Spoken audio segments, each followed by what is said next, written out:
Bismillahirrahmanirrahim. Assalamualaikum warahmatullahi wabarakatuh. Alhamdulillahirrahmanirrahim. Ini dari Pusat Penelitian dan Pengabdian Masyarakat dari Pusat Studi Stunting STBN dan Kesehatan Kebencanaan Poltekkes Kemenkes Palu akan menyajikan review saintifik tentang publikasi penanggulangan stunting di Kabupaten Sigi, Sulawesi Tengah.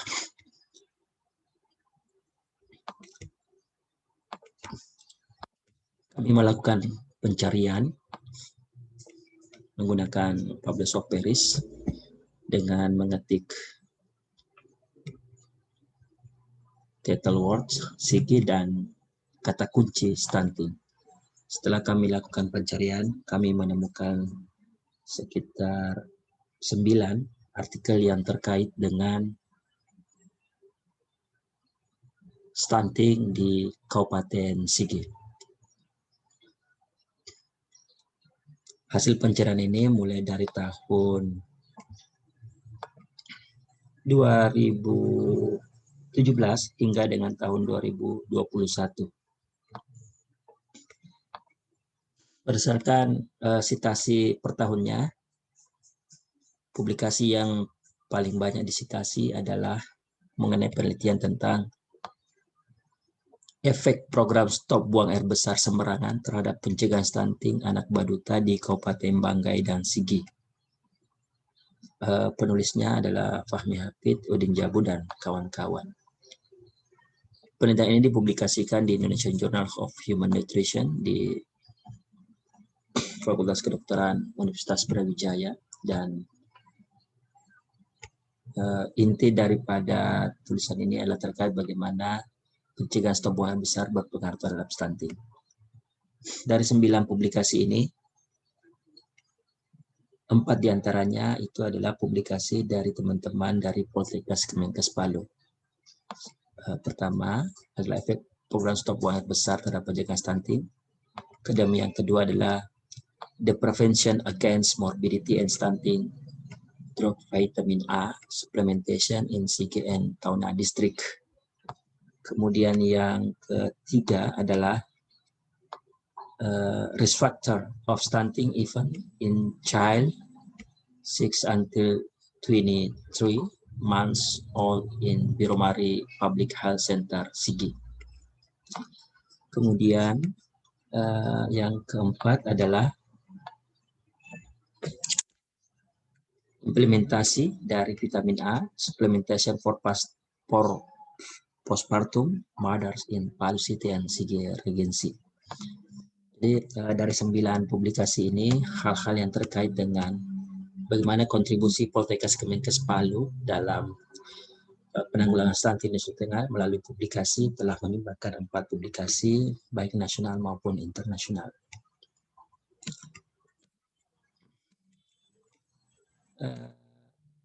Terkait dengan publikasi di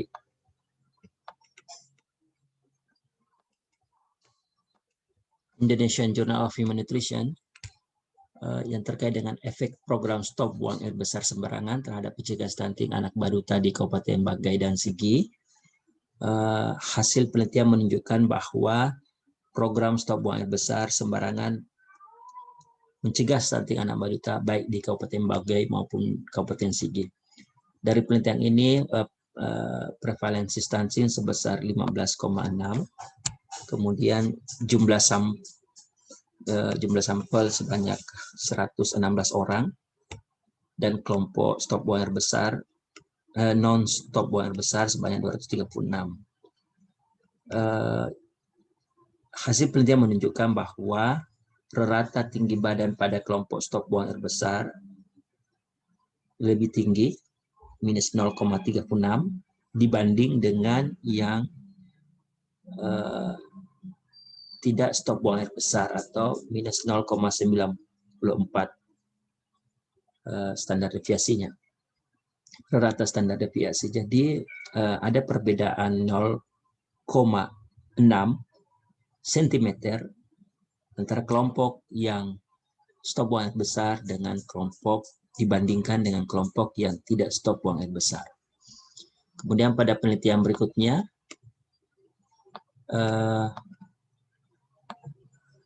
hasil penelitian dari teman-teman di Determinant of Incidency of Stunting in the Working Area Kinofaro Sigi Health Center. Jadi penelitian ini untuk melihat determinan dan insiden dari stunting pada wilayah kerja Puskesmas Kinofaro. Hasil penelitian menunjukkan bahwa yang berhubungan dengan stunting adalah riwayat imunisasi, kemudian riwayat menyusu eksklusif, kemudian riwayat penyakit infeksi, dan riwayat berat badan lahir rendah atau low birth weight. Penelitian ini menyimpulkan bahwa faktor risiko yang disebutkan tadi itu memiliki efek 56,9% terhadap kejadian stunting di wilayah kerja Puskesmas Kinofaro.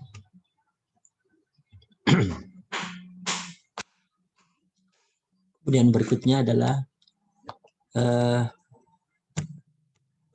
penelitian terkait dengan pencegahan morbiditas dan stunting melalui pemberian vitamin A di Sigi dan Kabupaten Tauna. Hasil penelitian ini orang presentasikan pada Pontianak International Health Conference pada tahun 2017, dan hasil penelitian ini menunjukkan bahwa pemberian vitamin A dapat menurunkan morbiditas dan stunting pada anak bawah 2 tahun di Kabupaten Sigi dan Tauna, di mana ada rata coverage pemberian vitamin A itu meliputi bulan Februari dan Agustus sekitar 65,3%, kemudian dapat mencegah kejadian diare 0,8%, 0,8%, kemudian campak 0,06%. Kemudian secara total konsumsi vitamin A dan Agustus itu sekitar 0,76.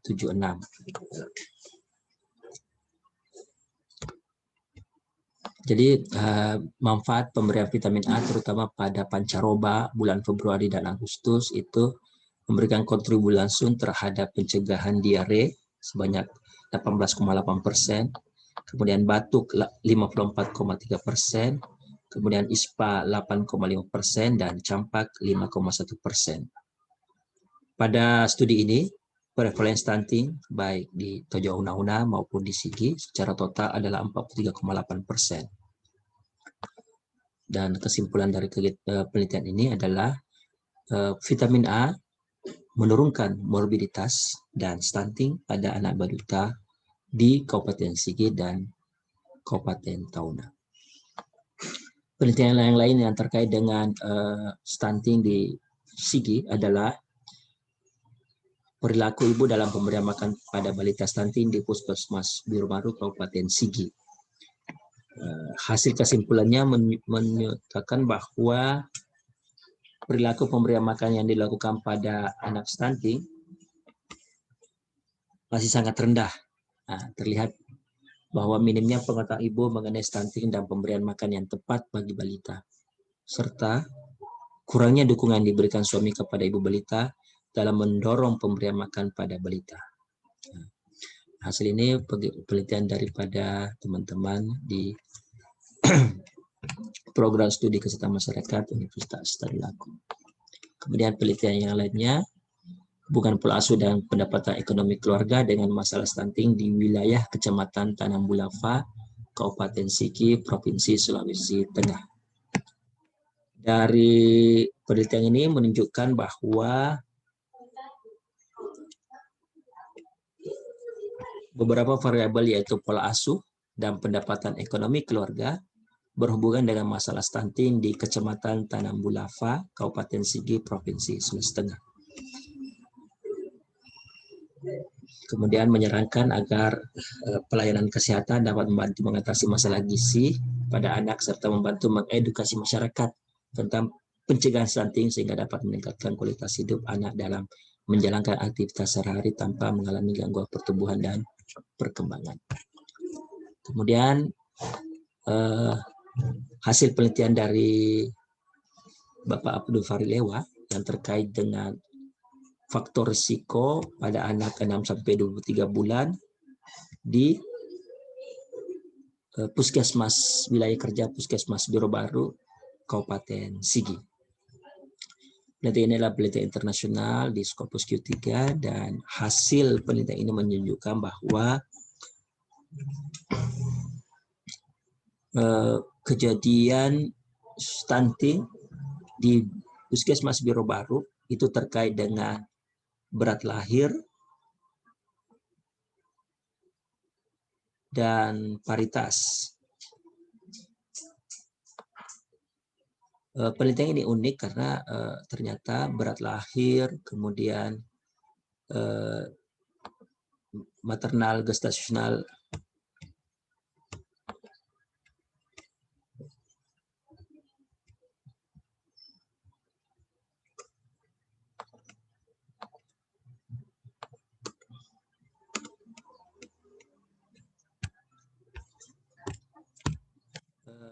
maternal gestasional dan maternal pengukuran lingkar lengan atas bukan merupakan faktor risiko daripada stunting.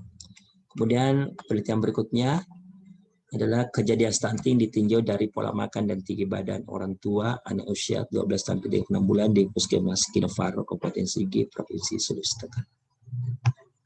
Hasil penelitian ini menunjukkan bahwa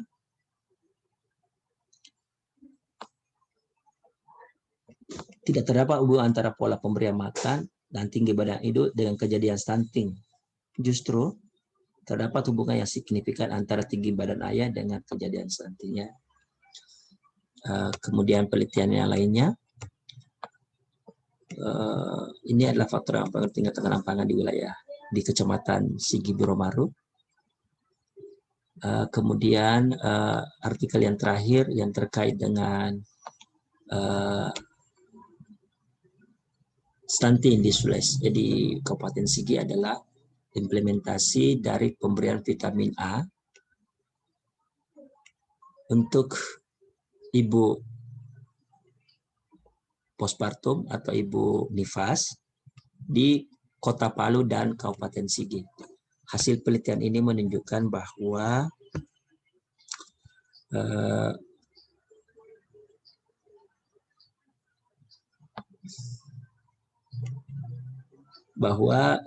dari rata responden yang berumur 20 sampai 35 tahun itu ada sekitar 80,7%, berpendidikan SMA 50% dan bekerja sebagai ibu rumah tangga 81,0%. Implementasi pemberian vitamin A pada ibu nifas baik di Kota Palu dan di Kabupaten Sigi itu sebesar 33,3%.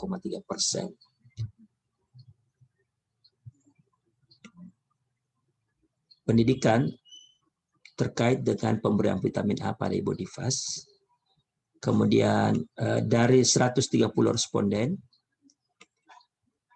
76,2% mengonsumsi setelah melahirkan dan 12,3% mengonsumsi 6 jam setelah melahirkan. Yang mengonsumsi vitamin A secara lengkap sebanyak 64,6%, di mana metode minum kapsul vitamin A sudah benar secara umum 85,1%. Satu hari pertama setelah melahirkan dan satu hari berikutnya pada hari berikutnya. Bidan adalah profesional yang sangat penting dalam pengadministrasian pemberian vitamin A pada ibu nifas, yaitu diberikan sebanyak itu 95,4%. Kemudian hasil studi ini menyarankan agar Departemen Kesehatan baik Kota Palu maupun Kabupaten Sigi meningkatkan pemberian vitamin A pada ibu nifas di kedua kabupaten. Dan kami sebagai institusi kesehatan membutuhkan bagaimana sosialisasi dari hasil studi ini yang relevan dengan asuhan kebidanan pasca persalinan di jurusan kebidanan ataupun jurusan-jurusan yang lain yang terkait. Jadi demikian untuk hasil-hasil penelitian yang terkait dengan stunting di Kabupaten Sigi. Jika kita melihat dari data EPPGM elektronik, pencatatan dan pelaporan gizi berbasis masyarakat, hari ini tanggal 3 Mei menunjukkan bahwa dari catatan ini masih terdapat sekitar 1.016 anak balita yang pendek di Kabupaten Sigi. Kemudian masih terdapat 1.773 anak-anak balita yang kurus di Kabupaten Sigi. Demikian pula masih terdapat anak-anak balita yang gizi kurang atau underweight sebanyak 2.357 anak balita. Ini adalah menjadi masalah bagi kita, bagi pemerintah daerah, bagi institusi pendidikan, agar masalah stunting di Kabupaten Sigi dapat diatasi. Langkah baik yang telah dicontohkan oleh Kabupaten Sigi yang telah mengirimkan 2 angkatan putra-putri terbaiknya untuk dididik menjadi ahli media gizi di Poltekkes Kemenkes Palu jurusan gizi itu pada 2 tahun berturut-turut. Pada tahun pertama sekitar kurang lebih 20 orang dan tahun berikutnya 15 orang. Itu merupakan langkah nyata dari pemerintah daerah bagaimana mereka mempercayakan anak putra-putri daerahnya untuk dididik menjadi ahli media gizi di Poltekkes Kemenkes Palu. Kami mengucapkan banyak terima kasih atas kepercayaan yang diberikan oleh pemerintah daerah, dan kami dari Pusat Studi Stunting, STBN dan Kesehatan Kebencanaan akan terus membantu pemerintah daerah Sigi dalam upaya penanggulangan stunting di Kabupaten Sigi. Baru-baru ini kita juga membantu di Kecamatan Kulawi Selatan menurunkan sekitar 40 orang mahasiswa yang melaksanakan praktek lapangan intervensi gizi masyarakat. Yang pertama pada bulan pertama itu adalah melakukan asesmen, dan bulan kedua itu melakukan intervensi seperti pelatihan kader, penyegaran kader, kemudian gizi remaja, kemudian MPASI, pembuatan MPASI, dan seterusnya. Kami berharap apa yang telah diberikan oleh Poltekkes dan kerjasama yang baik dengan Kabupaten Sigi senantiasa tetap terjaga untuk masa kini dan ke depan demi penanggulangan stunting di Kabupaten Sigi. Demikian yang dapat kami sampaikan. Semoga bermanfaat. Wabillahi taufiq wal hidayah. Assalamualaikum warahmatullahi wabarakatuh.